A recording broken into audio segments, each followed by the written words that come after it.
वाक्य विचार।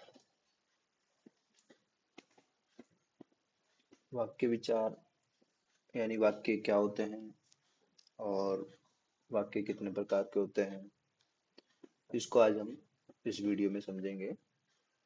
सबसे पहले कि वाक्य क्या है। व्याकरणिक दृष्टि से भाषा की सबसे बड़ी रचना वाक्य है।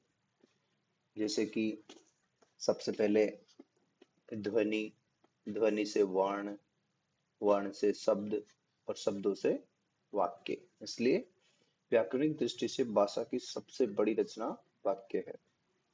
वाक्य में अर्थवान शब्दों को इस क्रम में रखा जाता है कि उससे पूरा विचार या भाव ग्रहण हो, यानी सार्थक।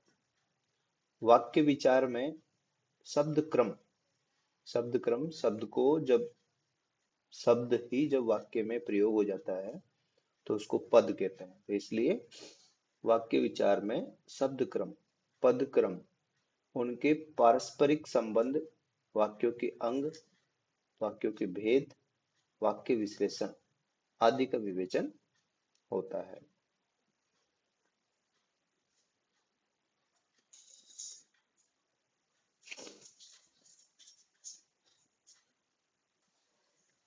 अब हम बात करते हैं वाक्य रचना।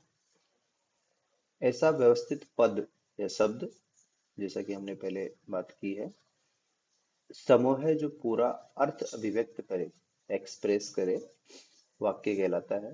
जैसे कृष्ण ने अर्जुन को उपदेश दिया। कृष्ण ने अर्जुन को उपदेश दिया। यह है पद समूह सार्थक है। यानी इसमें जितने भी शब्द दिए हैं वो शब्दों को मिला करके एक मीनिंग, एक अर्थ उनका निकलता है।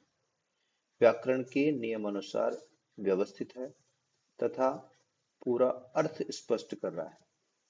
अतः पदों का ऐसा व्यवस्थित समूह है जिसमें पूर्ण अर्थ देने की क्षमता है, वाक्य है। अगर इसे हम ऐसे कहते हैं कि दिया उपदेश कृष्ण अर्जुन को ने, तो इसका एक सही मीनिंग या सही अर्थ नहीं आएगा। इसलिए व्याकरण के नियम के अनुसार इसको वाक्य में व्यवस्थित किया जाता है और तब जाके एक सही और सार्थक अर्थ निकलता है। आगे बात करें वाक्य के घटक या अंग, पार्ट ऑफ सेंटेंस। वाक्य रचना के लिए जिन अवयवों की, जिन एलिमेंट्स की आवश्यकता होती है, जिन तत्वों की आवश्यकता होती है, उन्हें वाक्य के अंग या घटक कहते हैं। वाक्य के घटक उद्देश्य और विधेय। वाक्य के दो घटक होते हैं जिनका नाम है उद्देश्य और विधेय। वाक्य के मूल एवं अनिवार्य घटक कर्ता एवं क्रिया होते हैं। मूल एवं अनिवार्य घटक कर्ता एवं क्रिया, जिनके बिना वाक्य रचना संभव नहीं है। जैसे सूर्य निकला, लड़का आया, पिताजी गए, पंखा चलाया, घंटी बजी, अध्यापिका पढ़ाने लगी। लेकिन इसके अलावा कभी कभी ये होता है कि चले जाओ, चले जाओ, उठो, बैठो, मीनिंग आता है उनमें। लेकिन इसमें क्या होता है कि इसमें जो कर्ता होता है वो छिपा होता है, यानी कर्ता उसमें दिखता नहीं है, हमें वाक्य में दिखता नहीं है लेकिन होता है। ठीक है, चलिए।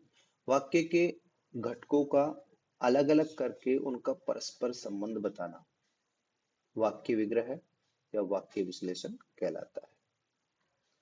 कर्ता और क्रिया के अनुसार, कर्ता और क्रिया पक्ष के अनुसार वाक्य के मुख्य दो खंड या भाग होते हैं।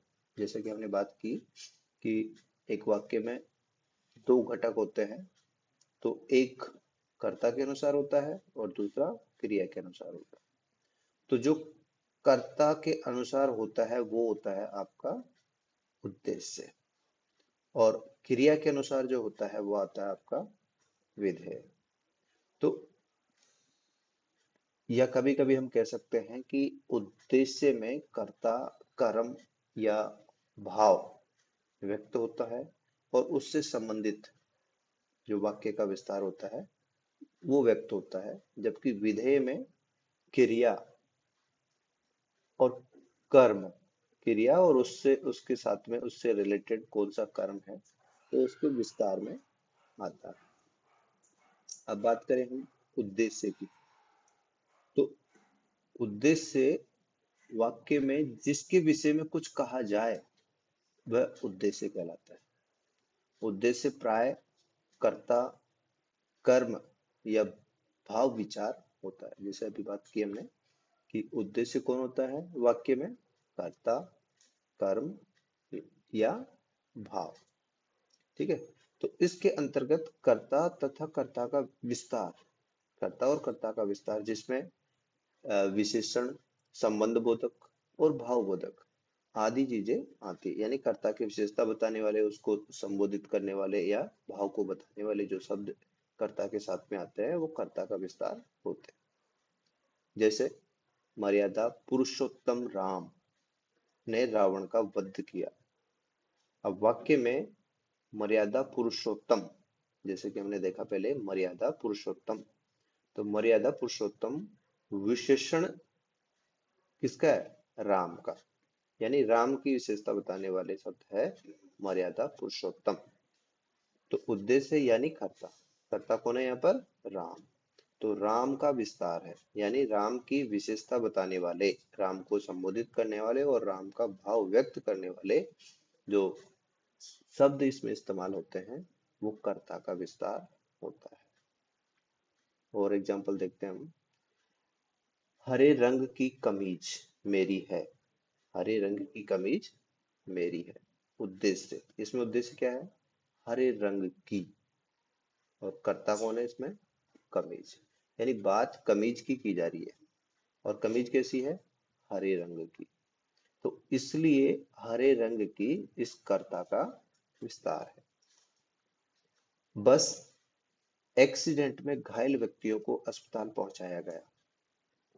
अब यहाँ पर उद्देश्य क्या है, उद्देश्य कर्म है। जैसे व्यक्तियों का विस्तार है एक्सीडेंट में घायल। ये देखो बस, बस एक्सीडेंट किसका हुआ है, बस का। लेकिन यहाँ व्यक्तियों को अस्पताल में पहुंचाया गया, ये कर्म। यानी बस एक्सीडेंट में व्यक्ति घायल हुए, तो व्यक्तियों को, जो व्यक्तियों से संबंधित है कौन है, बस का एक्सीडेंट, इसलिए व्यक्तियों का विस्तार है एक्सीडेंट में घायल। चलिए, तारों भरी रात सुंदर है। उद्देश्य रात का विस्तार, तारों भरी, रात का विस्तार क्या है, तारों भरी, ये इसकी विशेषता है, रात कैसी है, तारों भरी। ठीक है। बसंत में कोयल का कूकना मधुर लगता है, बसंत में कोयल का कूकना मधुर लगता है। अब ये देखो कूकना, ठीक है, किसका, कोयल का, कैसा है, मधुर है। ठीक है। तो कूकना किसका है, कोयल का, और वो भी कब, बसंत में। तो बसंत में कोयल का कूकना, मेन बात कूकना यहाँ इसकी की गई है, कर्म की बात है, तो कर्म की विशेषता है बसंत के मौसम में कोयल का। ठीक है। और ये मधुर जो है ये एक और विशेषण इसको लगा रखा है। इन वाक्यों में अभी अपने पढ़ा, इसमें हरे रंग की कमीज, बक्स, बस एक्सीडेंट में घायल, तारों भरी और बसंत में कोयल का कूकना, क्रमशः, यानी ये सभी कर्ता, कौन सा कर्ता, जैसे मेरी, जैसे मेरी हरे रंग की कमीज, व्यक्तियों का, घायल हुए थे ना, घायल व्यक्ति, तो व्यक्ति, रात और कूकना, इनका ये विस्तार है। जैसे हमने दिया हरे रंग की कमीज किसकी थी, मेरी, बस एक्सीडेंट में घायल व्यक्तियों को अस्पताल में पहुंचाया गया, व्यक्ति, तारों भरी रात, है ना, इस रात के बारे में बताया ना कि तारों से भरी हुई रात, और बसंत के मौसम में कोयल का कूकना, कूकना का विस्तार। ठीक है।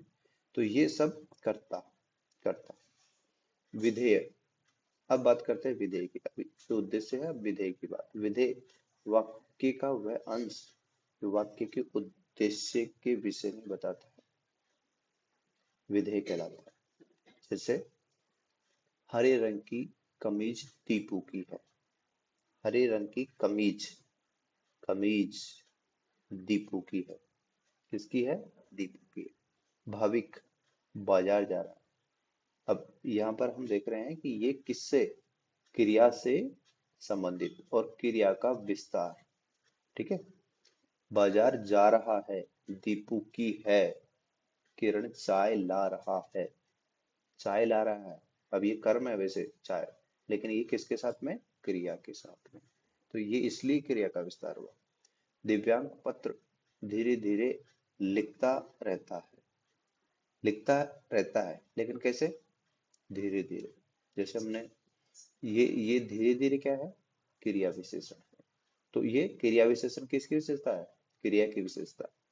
तो क्रिया की विशेषता बताने वाले या क्रिया को क्वालिफाई करने वाले, इसके बारे में विस्तार करने वाले जो शब्द है, वही क्रिया का विस्तार है।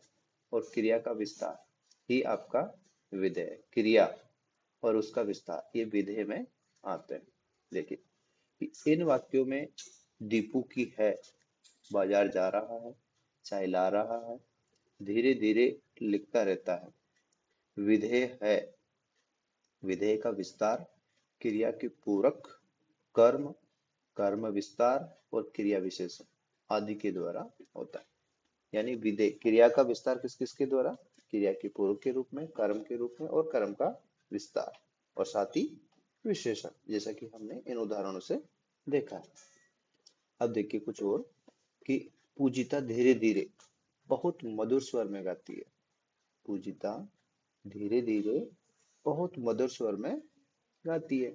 अब वाक्य में धीरे धीरे, अभी जैसे बात किया हमने क्रिया विशेषण, तो धीरे धीरे क्रिया विशेषण है, और मधुर स्वर में ये भी क्रिया विशेषण। तो मधुर स्वर में और धीरे धीरे क्रिया विशेषण है दोनों। तथा बहुत, ये जो शब्द है आपका बहुत, ये क्या है? ये क्रिया की भी विशेषण, क्रिया का जो विशेषण है, क्रिया विशेषण, उसकी भी विशेषता बताता है। इसलिए क्रिया प्रविशेषण, और प्रविशेषण जैसे कि हम जानते हैं कि विशेषण की भी विशेषता बताने वाले शब्द। तो क्रिया का विशेषण है धीरे धीरे, क्योंकि ये क्रिया का विशेषण है इसलिए क्रिया विशेषण है, और इसकी विशेषता बता रहा है इसलिए ये क्रिया प्रविशेषण, जो कि विधेय का विस्तार है। मेरे पिताजी शिक्षक है। वाक्य में शिक्षक शब्द है क्रिया का पूरक है, और यह है विधेय का विस्तार है। लड़का पुस्तक पढ़ता है। वाक्य में पुस्तक शब्द कर्म है। लड़का पुस्तक पढ़ता है, ठीक है ना? पुस्तक ये कर्म है, और यह पढ़ता है विधेय का विस्तार है। तो इस प्रकार हमने आज देखा कि वाक्य विचार में सबसे पहले वाक्य क्या होता है, वाक्य की रचना किस प्रकार से होती है, वाक्य के अंग या घटक कौन कौन से होते हैं, और ये हमने देखा है वाक्य के भेद बताने के चक्कर में। यानी वाक्य किस किस प्रकार का हो सकता है, कौन कौन से उसमें मेन दो घटक होते हैं। ठीक है। तो मेन दो घटक में उद्देश्य और विधेय। ठीक है। उद्देश्य और विधेय में कि उद्देश्य से संबंधित जो चीजें होती है वो कर्ता, एक तरह से कर्ता से संबंधित जो सेंटेंस में कर्ता से संबंधित चीजें हैं और उसका जो विस्तार होता है वो उद्देश्य के अंतर्गत आता है। और विधेय में वो चीज आती है वाक्य की जो क्रिया और उससे संबंधित यानी उसका विस्तार हो, सम्मिलित की जाती है। धन्यवाद।